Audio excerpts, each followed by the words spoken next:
बिस्मिल्लाहिर्रहमानिर्रहीम। Dear students and viewers, अस्सलाम वालेकुम। उम्मीद करता हूँ कि आप सब लोग खैर आफियत से होंगे। आज मैं सेकंड ईयर मैथमेटिक्स का चैप्टर नंबर 7 वेक्टर्स उसका दूसरा वीडियो लेक्चर रिकॉर्ड करने जा रहा हूँ। इससे पहले हमने जो इसके 39 MCQs थे उसका लेक्चर नंबर 1 जो रिकॉर्ड किया था। तो आइए अपने लेक्चर का बाकायदा आगाज़ करते हैं। हमारे पास यहाँ पर पहला MCQ जो मौजूद है, कहता है if theta equals to dash between two vectors u and v, then u and v are perpendicular to each other, then option A आपके पास 0, ऑप्शन बी π/2, ऑप्शन सी आपके पास पाई और ऑप्शन डी है आपके पास π/4। याद रहे, जब भी दो वेक्टर्स परपेंडिकुलर होते हैं तो उस वक्त उनके बिटवीन जो एंगल बनता है वो 90 डिग्री या जिसे रेडियन में π/2 रेडियन कहा जाता है। यानी कि यहाँ पर जो हमारी राइट ऑप्शन है that is option B. Next MCQ है आपके पास, कहता है the projection of u along v is equal to, यानी कि वेक्टर u की v के ऊपर जो प्रोजेक्शन है वो इक्वल्स टू डैश, यानी कि इसका फार्मूला होगा आपके पास ऑप्शन ए में है u dot v by u का मैग्नीट्यूड, ऑप्शन बी में आपके पास u dot v by v का मैग्नीट्यूड, ऑप्शन सी है आपके पास u magnitude over u dot v और ऑप्शन डी है आपके पास नन ऑफ दीज।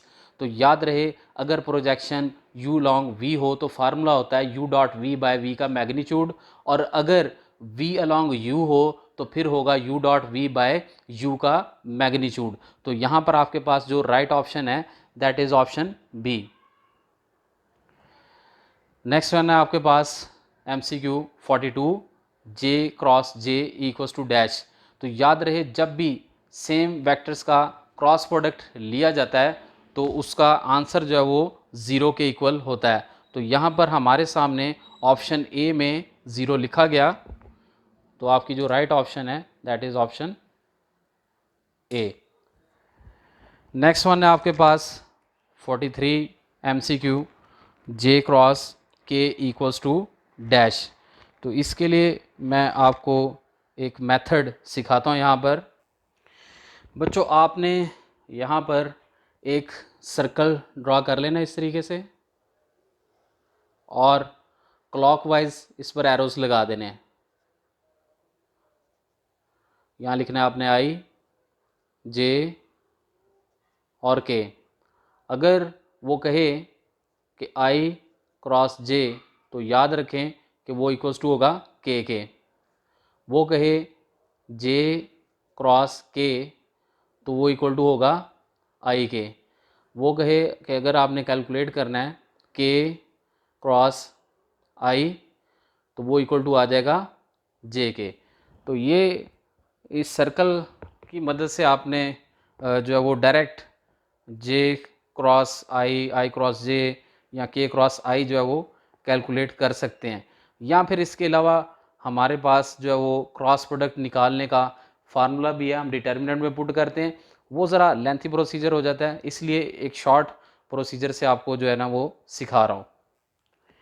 तो बच्चों हमारे पास MCQ है यहाँ पर 43 जिसमें कहता है J क्रॉस K तो डेफिनेटली Y के इक्वल होगा, यानी कि यहाँ पर जो राइट ऑप्शन है दैट इज़ ऑप्शन सी।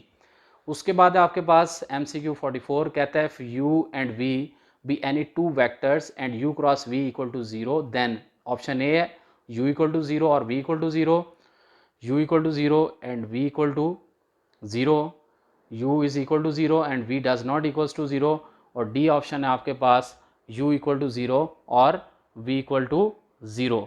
याद रहे, जब भी क्रॉस प्रोडक्ट इक्वल टू 0 के आएगा, ठीक है, उस वक्त या तो u इक्वल्स टू 0 होगा या फिर आपके पास v इक्वल टू 0। ठीक है, तो हमारे पास राइट ऑप्शन है option A, u equal to 0 और v equal to 0।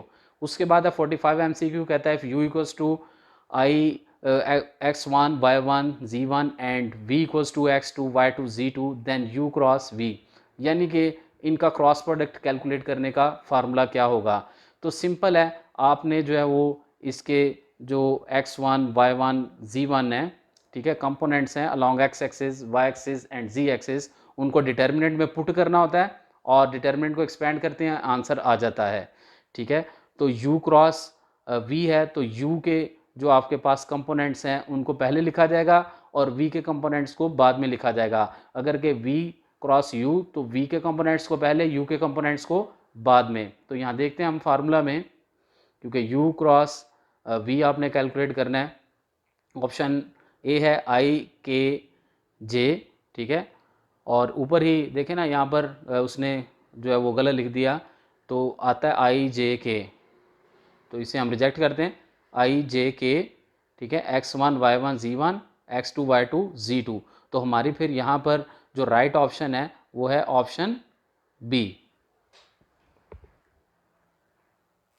Next students आपके पास MCQ 46 कहता है zero vector is perpendicular to, A option है एवरी वेक्टर, बी ऑप्शन है unit vector only, C option है आपके पास पोजीशन वेक्टर ओनली, डी है आपके पास नॉट एनी वेक्टर। तो याद रहे जो जीरो वेक्टर है वो हर एक वेक्टर के ऊपर परपेंडिकुलर होता है, तो इसलिए यहाँ पर जो राइट ऑप्शन है that is option A. Next one है आपके पास 47 MCQ कहता है area of parallelogram of two vectors u and v along two adjacent sides of parallelogram is equal to, यानी कि यहाँ पर वो हमसे पूछ रहा है कि एरिया फाइंड आउट करने का फार्मूला क्या होगा ऑफ पैरेललोग्राम। तो याद रहे आपके पास u क्रॉस v का magnitude, option B is your right answer.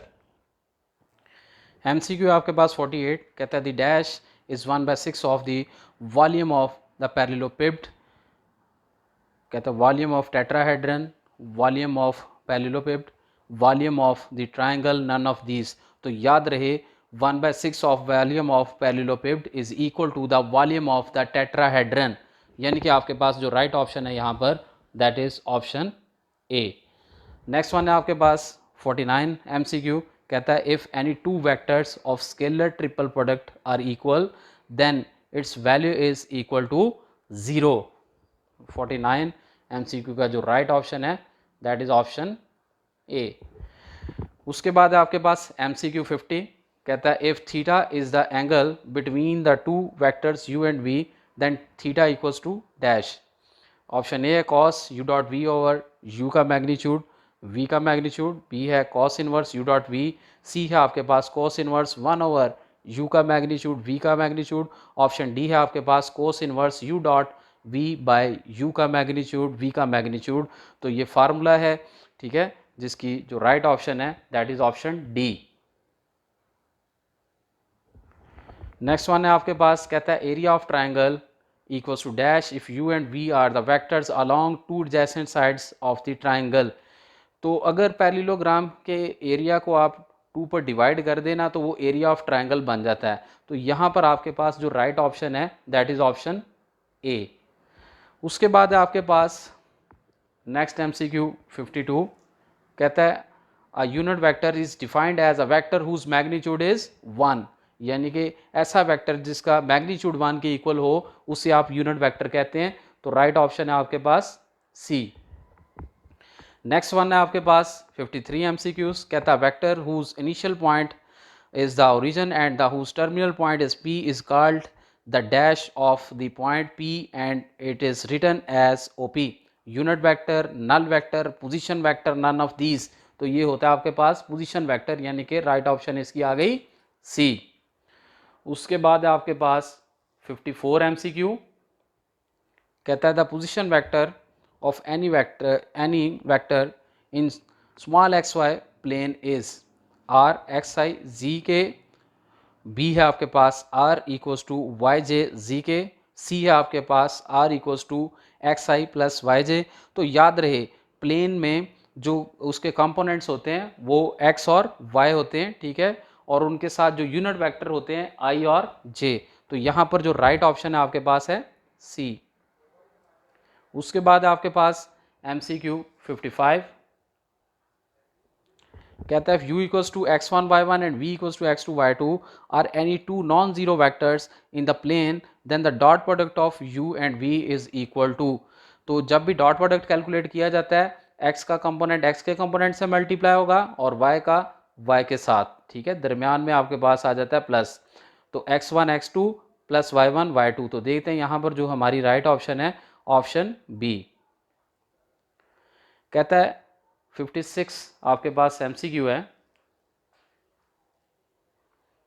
कहता है u dot v equals to dash where u and v are any vectors.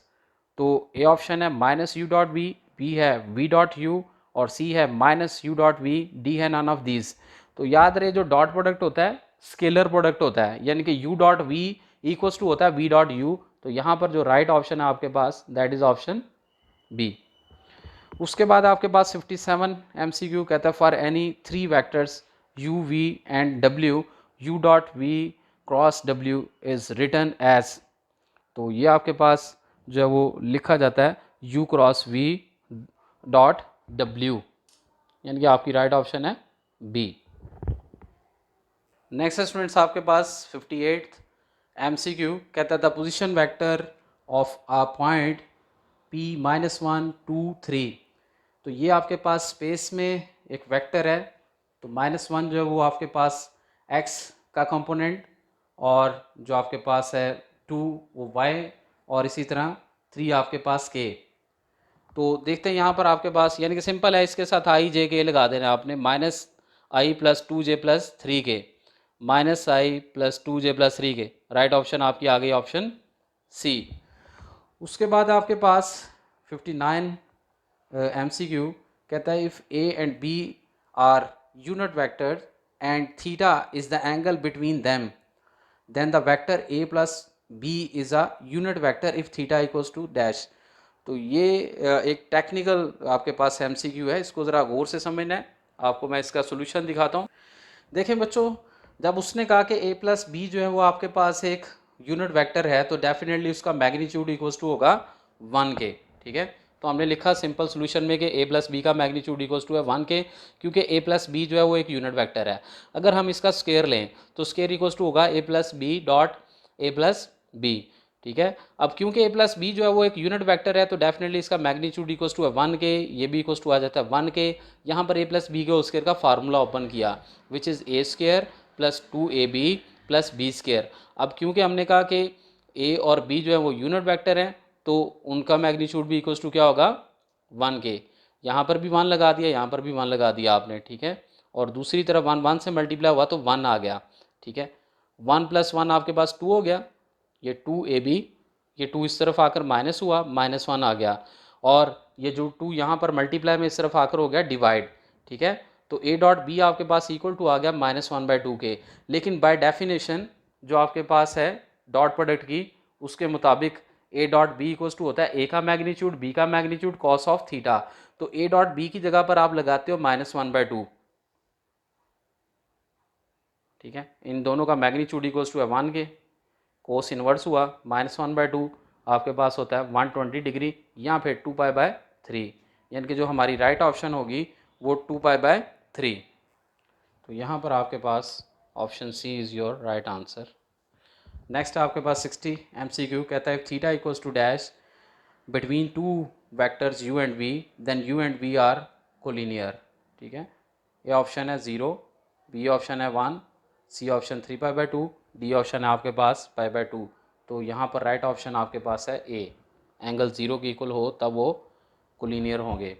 उसके बाद आपके पास 61 MCQ कहता है the magnitude of dot and cross product of 2 vectors are 6 and 6√3 respectively, the angle between the vector is. आइए इसका भी solution देखते हैं। हमारे सामने 60 MCQ का सोल्यूशन मौजूद है। हमें गिवन है कि a डॉट बी का मैग्नीट्यूड इक्वल्स टू है 6k और a क्रॉस b का मैग्नीट्यूड इक्वल्स टू है 6√3k, but by definition a dot b का मैग्नीट्यूड इक्वल्स टू होता है ए बी कॉस थीटा और a क्रॉस b का मैग्नीट्यूड इक्वल टू होता है ए बी साइन थीटा। इसे हमने इक्वेशन 1 कह दिया, इसे इक्वेशन 2 कह दिया। दोनों इक्वेशंस को डिवाइड करते हैं 2 डिवाइडिंग बाय 1। ठीक है, और लेफ्ट हैंड साइड पर डिवाइड हो गई, राइट हैंड साइड पर ए बी से कट गया और साइन बाय कोस आपके पास होता है टेंजेंट। वैल्यूज पुट की आपने a डॉट बी मैग्नीट्यूड की और a क्रॉस b की। ठीक है, 6 6 से कट गया, टेंजेंट इनवर्स √3 हो गया जो कि इक्वल्स टू होता है 60 डिग्री पर, यानी कि जो राइट ऑप्शन होगी दैट विल, इस तरह से हमारा जो राइट ऑप्शन है that is option C. Next one है स्टूडेंट्स आपके पास 62 MCQ कहता है theta is the angle between u and v then theta is equal to, ठीक है। तो ये आपके पास यहाँ पर जो इसका राइट ऑप्शन है ना, u dot v by u का मैग्नीट्यूड v का मैग्नीट्यूड, लेकिन यहाँ पर कोस इनवर्स आता है, ये ज़रा आप करेक्ट कर लीजिएगा। Option D is your right answer. उसके बाद आपके पास 63 MCQ कहता है a cross b equal to 0 and a dot b equal to 0 then either a 0 और b 0। इस तरह का MCQ पहले भी आया था, उसमें भी ये था कि a 0 होगा या फिर आपके पास b 0 होगा। तो इसकी जो राइट ऑप्शन है आपके पास ऑप्शन ए। उसके बाद है स्टूडेंट्स आपके पास 64 MCQ कहता है the value of i cross j cross k is. अभी मैंने आपको एक जो है वो मिसाल से समझाया था कि अगर आप एक सर्कल लगा लेते हैं इस तरह से, उसके ऊपर एरोस लगा लेते हैं, यहाँ लिखते हैं आई जे के, तो पहले ब्रैकेट को अगर सॉल्व करें तो आई क्रॉस जे इक्वल टू आ जाएगा के और के क्रॉस के, जब भी सेम वेक्टर्स का क्रॉस प्रोडक्ट लिया जाता है वो इक्वल टू आ जाता है 0 के, ठीक है। उसके बाद आपके पास 65 MCQ कहता है अगर u equal to this vector and v equal to this vector are any 3 non zero vectors then u dot v। तो डॉट प्रोडक्ट की डेफिनेशन मैंने अभी आपको प्लेन में बता दी थी, ये स्पेस में आ गया। उसी तरीके से x1 x2 से, y1 y2 से और z1 z2 से जो है वो मल्टीप्लाई हो जाएगा, दरमियान में प्लस आ जाएगा। तो देखते हैं आपके पास x1 x2 y1 y2 z1 z2, right option is option D. उसके बाद आपके पास 66 MCQ कहता है constant force F acting on a body displaces it from A to B, the work done by F is equal to, ठीक है। Work done का formula है वो होता है F डॉट डी। अब डिस्प्लेसमेंट को उसने A भी कहा तो ज़ाहिर बात है राइट ऑप्शन आपकी आ गई ऑप्शन सी। कहता है द क्रॉस प्रोडक्ट और the vector product of two vector is defined only in plane, only in space, both A and C, ठीक है। तो प्लेन में भी और स्पेस में भी, दोनों में डिफाइन किया जा सकता है, तो राइट ऑप्शन इसकी हो गई बी। नेक्स्ट स्टूडेंट्स आपके पास 68 MCQ कहता है if u and v be any two vectors then u cross v is equal to minus u cross v cross u minus v cross u and D है none of this. Cross product क्योंकि vector product होता है, अगर इसमें vectors की जगह change कर दी जाए तो साइन भी चेंज हो जाता है, ठीक है। तो ये आपके पास इक्वल टू आ जाएगा माइनस वी क्रॉस यू। उसके बाद है कहता है इफ़ यू वी एंड डब्ल्यू are coterminous edges of a tetrahedron then the volume is equal to dash, यानी कि को टर्मिनस का मतलब होता है सेम कॉर्नर्स, ठीक है, सेम एजेस हों। तो ये टेट्राहेड्रन का उसने वॉल्यूम का फार्मूला पूछा जो कि पीछे भी हम बता चुके हैं, 1/6 of u dot v cross डब्ल्यू। उसके बाद आपके पास 70 MCQ कहता है the vector product u v and w are coplanar if and only if u dot v cross w is equal to dash। तो याद रहे जब भी वेक्टर स्केलर ट्रिपल प्रोडक्ट का आंसर 0 के इक्वल आ जाए तो वो कोप्लेनर होते हैं। उसके बाद आपके पास 71 MCQ i minus J dot J minus के क्रॉस के माइनस जे। तो स्केलर ट्रिपल प्रोडक्ट कैलकुलेट करते हैं हम डिटर्मिनेंट में जो है वो वैल्यूज़ को पुट करके। तो आइए इसका सोल्यूशन भी देखते हैं। तो बच्चों आपके सामने MCQ 71 का सोल्यूशन मौजूद है, जिसमें i minus J dot J minus के क्रॉस के माइनस जे लिखा गया। i का कोफिशिएंट 1, j का कोफिशिएंट -1, यहाँ के नहीं है तो उसका कोफिशिएंट 0, यहाँ i नहीं है तो उसका कोफिशिएंट 0, j और k का कोफिशिएंट लिखा। अब यहाँ पर आपके पास i नहीं है तो उसका कोफिशिएंट 0, i के बाद j आता है, j का कोफिशिएंट -1 और k का कोफिशिएंट 1 लगाया। डिटर्मिनेंट को एक्सपेंडिंग बाय C1 किया आपने, ठीक है। एक्सपेंड करते हैं, इस 1 को लिया, जिस रो और कॉलम में छोड़ देते हैं, ये चारों आपके पास पॉइंट्स आ जाते हैं, इनको लिखा आगे क्योंकि 0 आ रहा था, जो डिटर्मिनेंट 0 से मल्टीप्लाई होगा 0, इस 0 से मल्टीप्लाई होगा वो भी 0। इसे सॉल्व किया तो आपके पास आंसर क्या आ गया 0। तो MCQ बच्चों आपके पास यहाँ पर है 71, जिसका आंसर हमारे सामने आया 0, राइट ऑप्शन इज बी। कहता है if LMN are the direction cosines of a vector OP then, याद रखें डायरेक्शन कोसाइंस के लिए जो फार्मूला होता है सम और प्रोडक्ट इक्वल्स टू आ जाता है 1 के, L² + M² + N² = 1। Your right option is C. उसके बाद आपके पास जे डॉट के क्रॉस आई, इसका भी अगर के क्रॉस आई निकालें तो वो आएगा जे। ठीक है, इस तरीके से अगर मैं यहाँ इसे सॉल्व करता हूँ, जे डॉट के क्रॉस आई, तो बच्चों ये आपके पास जे डॉट के क्रॉस आई क्या आ जाएगा, जे। इनके अगर कोएफिशिएंट को मल्टीप्लाई करें तो 1 इंटू 1 आपके पास क्या आ जाता है 1। तो राइट ऑप्शन आपके पास है सी। उसके बाद आपके पास 74 MCQ। तो ये एक पैरेलल वेक्टर की जो है ना वो डेफिनेशन आपके सामने लिखी गई है। ठीक है, कि अगर ए बी इक्वल्स टू आ जाए के इंटू ए सी वेयर के इज़ अ स्केलर मल्टीपल, तो उस सूरत में आपके पास ये दोनों वेक्टर आपस में इक्वल होते हैं। ठीक है, के उनके बिटवीन जो है एक स्केलर मल्टीपल होता है, तो जब ये दोनों इक्वल होते हैं तो इनके मैग्नीट्यूड भी सेम होंगे, तो राइट ऑप्शन इज़ बी। उसके बाद स्टूडेंट्स आपके पास कहते हैं sine of the angle between two vectors a and b is given by, यानी कि फार्मूला आपने बताना है कि साइन थीटा इक्वल्स टू किसके होगा, तो वो होता है आपके पास modulus of a cross b dividing by modulus of a into modulus of b. तो उसके बाद आपके पास 76 MCQ कहता है in a triangle a b equals to a, b c equal to b, a c equal to c, then, तो triangular law होता है कि तीनों जो साइड है उनका सम इक्वल टू आता है 0 के। नेक्स्ट वन है स्टूडेंट्स आपके पास 77 MCQ कहता है magnitude of the vector 2i plus 3j plus 4k। Magnitude calculate करने का सिंपल मेथड आपने पढ़ा हुआ है, कॉफिशेंट ऑफ i का square plus coefficient of j का square plus coefficient of k का स्केयर और उसके ऊपर स्केयर रूट। हम इसे सिंप्लीफाई करते हैं तो राइट ऑप्शन आती है बी। उसके बाद आपके पास i cross i, same vectors का भी बताया, क्रॉस प्रोडक्ट लें तो 0 के इक्वल आता है। उसके बाद आपके पास 2i डॉट 2j क्रॉस के, तो पहले क्रॉस प्रोडक्ट निकाला जाता है, 2i डॉट जे क्रॉस के आपके पास क्या होगा i, तो 2i डॉट 2i ये हो जाता है आपके पास 4, और i dot i equal to आ जाता है 1 के, 4 इंटू 1 क्या आ जाता है आपके पास 4। 80 MCQ कहता है work done by constant force F during the displacement D is equal to F dot D। Movement force का फार्मूला है सिंपल R क्रॉस F। तो ये था स्टूडेंट्स हमारा आज का लेक्चर। ठीक है, बड़ी कोशिश, एफर्ट्स और मेहनत के बाद ये लेक्चर्स बनाए जाते हैं। ठीक है, मेहनत किया करें आप भी, ताकि आपके अच्छे मार्क्स आ जाएं। ठीक है, और कोशिश करके इन वीडियोस को ज़्यादा से ज़्यादा शेयर किया करें ताकि ज़्यादा से ज़्यादा लोगों का फ़ायदा हो। ठीक है, MCQ के लिए जो है 20 मार्क्स का पेपर बोर्ड में पूछा जाता है, इसलिए इनको बहुत अच्छे तरीके से तैयार करना चाहिए। सिर्फ आप लोगों के लिए ख़ास करके ये वीडियोस बनाई जाती हैं। अपना बहुत सारा ख्याल रखिएगा। मुझे इजाज़त दें, अल्लाह हाफिज़।